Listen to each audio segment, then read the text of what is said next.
Hey everybody, welcome to Break Time with Pastor V.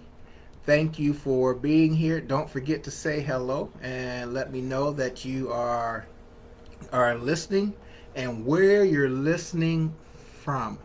I trust everything is going well with you. Things are going well with us. Here in Los Angeles, we are open. We are officially open as a state, actually, the state of California. We are officially open.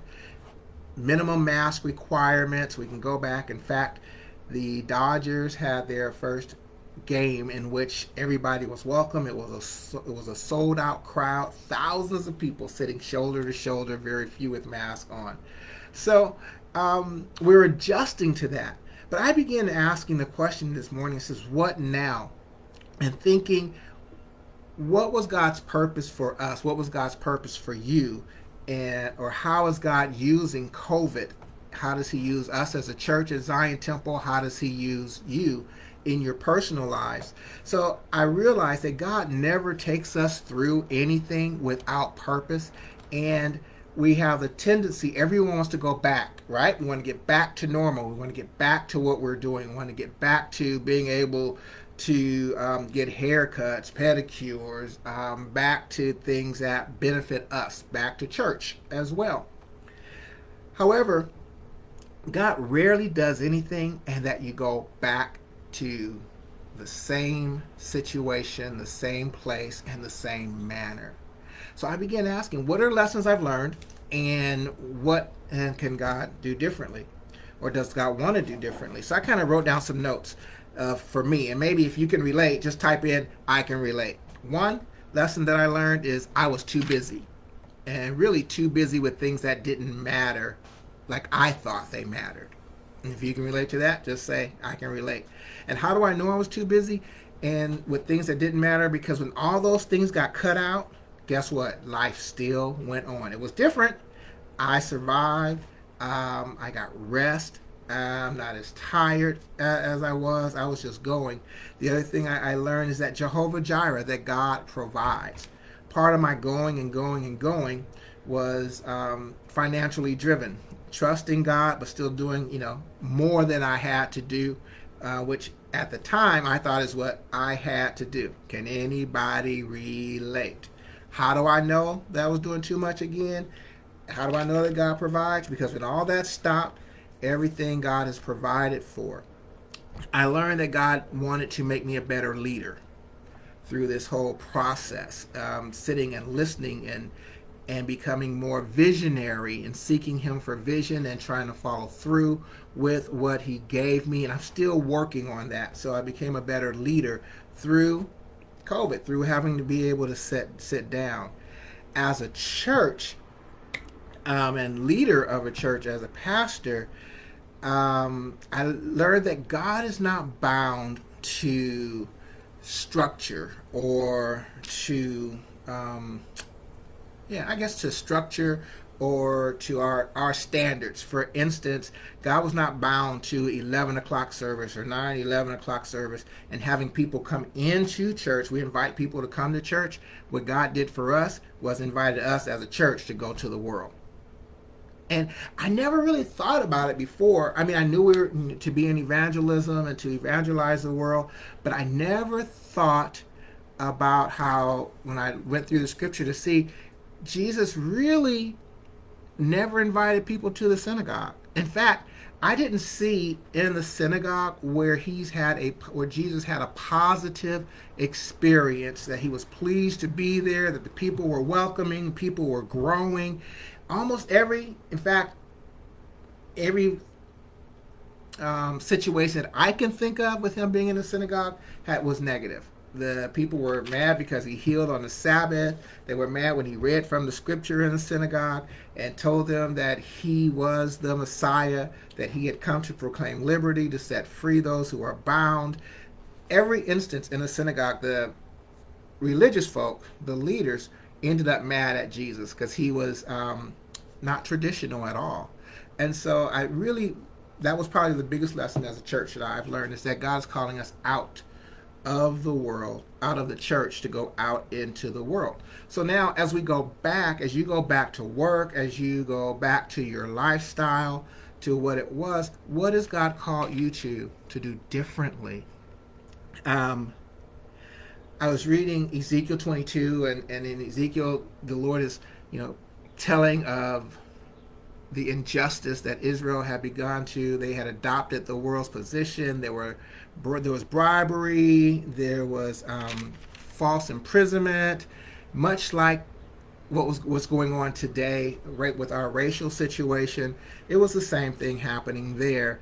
They had adopted other gods and began practicing that, right? And so God didn't like that. But there's just, like, I think 22:30, where God, I wrote it down.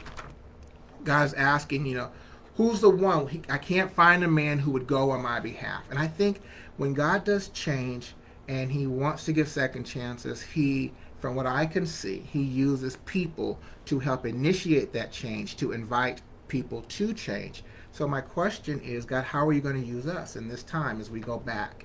So what now? What do we do with what we've learned? How do we initiate what God has taught us, put it into practice, and invite others to participate? And the first thing we have to do is go out and be there, right? So I'll challenge you to ask God, what now in your life? Where does God have you in ministry? There are people who want to be in ministry who are very comfortable with being out front, but most people would rather be behind the scenes. And I thought about, well, what do we need at Zion? Where are we going? In fact, we are just growing in our need for the community. I got a call from someone from the County of Los Angeles for us to do a COVID testing as well as a vaccination center. We didn't have that relationship before, but it's only because we've been out in the public that we're now being invited to become what we are, a community church. And I thank God for that. And so here's some of the things that we need. I thought I would share with you, or some of the things you can do, one with us. But the first one, as far as making a difference in the community, making a difference in relationships, there's an organization. They don't know me from a man in the moon. They have no idea I'm going to do this plug. But I would invite you to check out an organization called BeTheBridge.org. And it has to do with racial reconciliation and challenging us and preparing us to deliver the message as well as listen and learn as well. So I would invite you to do that. At Zion Temple, hey, we got space for you. So if God has gifted you and your challenge is, I don't have a place to where I feel free to use my gifts, hey, come talk to me. Talk to me. In fact, hit me up at online at ztccla.com. That's online at ztccla. Or just give me a direct message right here on Facebook. Hey, just say, I'm gifted, want to talk. Alrighty? Or you can just type in want to talk right here, and I'll reach out to you. Because I believe if God's gifted you, he's gifted you to use the gifts. If there's a passion in your heart, you want to reach out. Areas that we have here. We do Fresh Food Fridays every Friday at 10. If you are someone who loves just to pass out food or to have contact with the community, give a smile and a wave, we got you.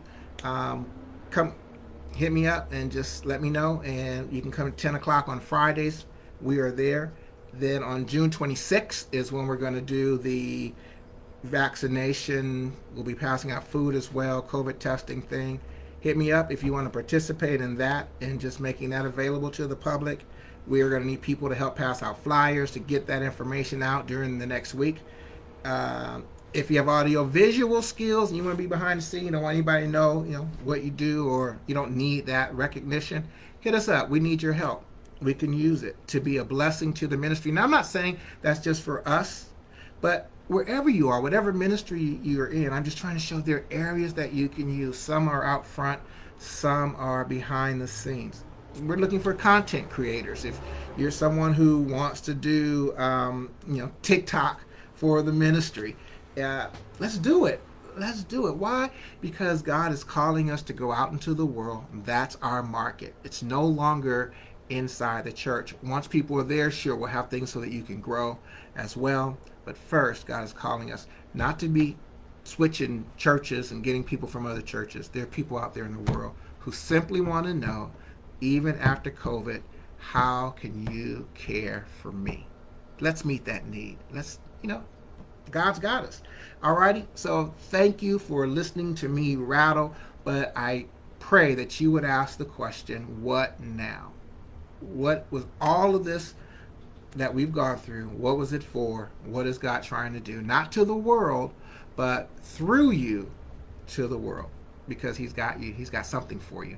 God bless you. Thank you for spending break time with Pastor V, and have a great day.